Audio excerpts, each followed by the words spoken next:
नमस्कार, nishamudhalika.com में आपका स्वागत है। पराठे सुबह नाश्ते में बनाए जाएं या शाम को डिनर में खाए जाएं, हमेशा ही अच्छे लगते हैं। और ये पराठे अगर अलग अलग तरह के बनाए जाते हैं तो स्वाद और भी बढ़ जाता है। आज हम पुदीना पराठा बनाएंगे जो आपको बहुत पसंद आएगा। तो आइए शुरू करते हैं। पराठे बनाने के लिए सबसे पहले हम आटा गूँथ कर तैयार करेंगे। हमने प्याले में 2 कप गेहूँ का आटा लिया है। आधा छोटी चम्मच नमक डालेंगे और 2 छोटे चम्मच तेल, इन्हें मिला लेंगे हम। और आटा बिल्कुल उसी तरीके से लगाकर तैयार करेंगे जैसे कि हम नॉर्मल पराठों का लगाते हैं। और सर्दी का मौसम है, आटा गूँथने के लिए हमने लिया है थोड़ा सा गुनगुना पानी। ठंड के मौसम में अगर गुनगुने पानी से आटा गूँथे तो बहुत जल्द बड़ी आसानी से गूँथ जाता है। आटा गूँथ कर तैयार कर लिया हमने। सॉफ्ट आटा है और इतना आटा गूँथने के लिए हमने 1 कप पानी लिया था, 1 टेबलस्पून पानी बच गया है। आटे को ढककर 20 मिनट के लिए रख देंगे। आटा सेट हो जाएगा, इसके बाद पराठे बनाएंगे। आटा सेट होकर तैयार है। हाथ पर थोड़ा सा तेल लगाएंगे, हाथ को चिकना करेंगे, आटे को थोड़ा सा और मसलेंगे। पुदीना पराठा बना रहे हैं। हमने 2 छोटी चम्मच पुदीना पाउडर ले लिया है। हरा पुदीना हमेशा नहीं मिलता। अगर हरा पुदीना है तो बारीक काट कर हरे पुदीने के पत्ते भी लिए जा सकते हैं। और पुदीना पाउडर बनाने का तरीका आप मेरे चैनल पर देख सकते हैं, बड़ी आसानी से बन जाता है। और इसका टेस्ट और बढ़ाने के लिए लिया है हमने 1 छोटी चम्मच धनिया पाउडर। मसालों का टेस्ट बैलेंस करने के लिए 1/4 छोटी चम्मच नमक डालेंगे। सारी चीज़ों को अच्छे तरीके से मिला लेंगे। पराठे बनाने के लिए तवा गरम कर लेते हैं। आटे में से थोड़ा सा आटा तोड़ेंगे। पराठा अपनी पसंद के अनुसार थोड़ा छोटा या थोड़ा बड़ा बना सकते हैं और इसे हम गोल करेंगे।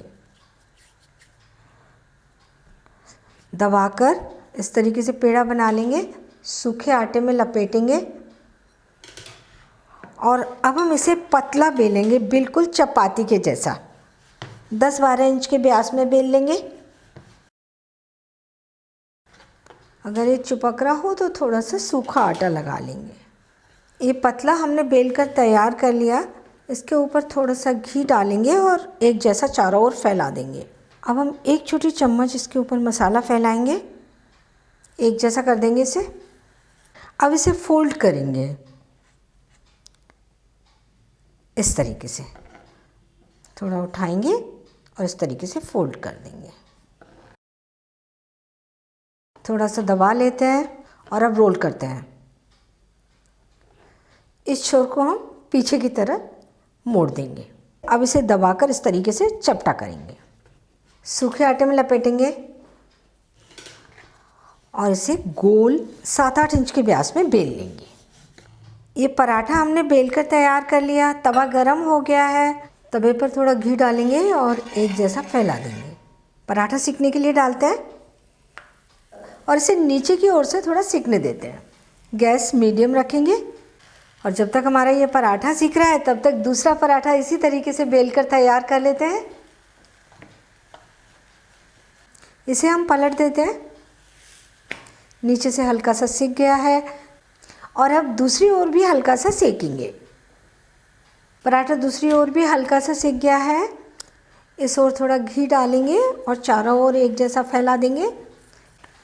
और अब पराठे को पलट पलट कर दोनों ओर अच्छी गोल्डन चित्ती आने तक सेकेंगे। ये पराठे की लेयर हर जगह से खिल रही है। बहुत ही अच्छा लच्छा पराठा बनेगा। मार्केट में लच्छा पराठा मैदा से बनाते हैं, जिसे आप खाते समय अगर बातें कर रहे हों और थोड़ी सी देर लग जाए तो बाद में जो पराठा बच जाता है उसे खाना मुश्किल हो जाता है, इतना कड़क हो जाता है वो पराठा। लेकिन हम पराठा गेहूं के आटे से बना रहे हैं। इसे आप बच्चों के टिफ़िन में दीजिए, अपने टिफ़िन में ले जाइए, ठंडा होने के बाद कभी भी खाइए। ये पराठा बहुत अच्छा लगता है। इसमें दोनों ओर अच्छी चित्ती आ गई है।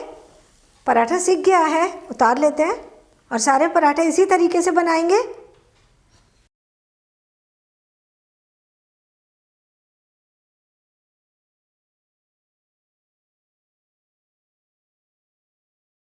ये पराठे हमने सेक कर तैयार कर लिए।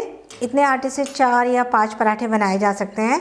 अगर पराठे को गर्मा गर्म थाली में परोस रहे हैं तो इस तरीके से थोड़ा सा क्रश कर लें, तो इसके लेयर्स एकदम खिल जाते हैं और पराठा बहुत टेस्टी हो जाता है। पुदीना लच्छा पराठे सर्व करने के लिए तैयार हैं। बहुत ही टेस्टी बने हैं। इन्हें दही, चटनी, अचार या अपनी किसी भी मनपसंद सब्जी के साथ में सर्व कर सकते हैं। सभी को बहुत पसंद आते हैं। इन्हें बनाना बहुत आसान है, लेकिन थोड़ा सा ध्यान रखना है। जब आप इन्हें सेकेंगे तब गैस मीडियम रखें। पराठा को दोनों ओर अच्छे गोल्डन ब्राउन होने तक सेकें। आप बहुत अच्छे पुदीना लच्छा पराठे बनाकर तैयार करेंगे। तो आप इन्हें बनाइए, खाइए और अपने अनुभव मेरे साथ शेयर कीजिए। मुझे आपके कमेंट के रिप्लाई करने में बहुत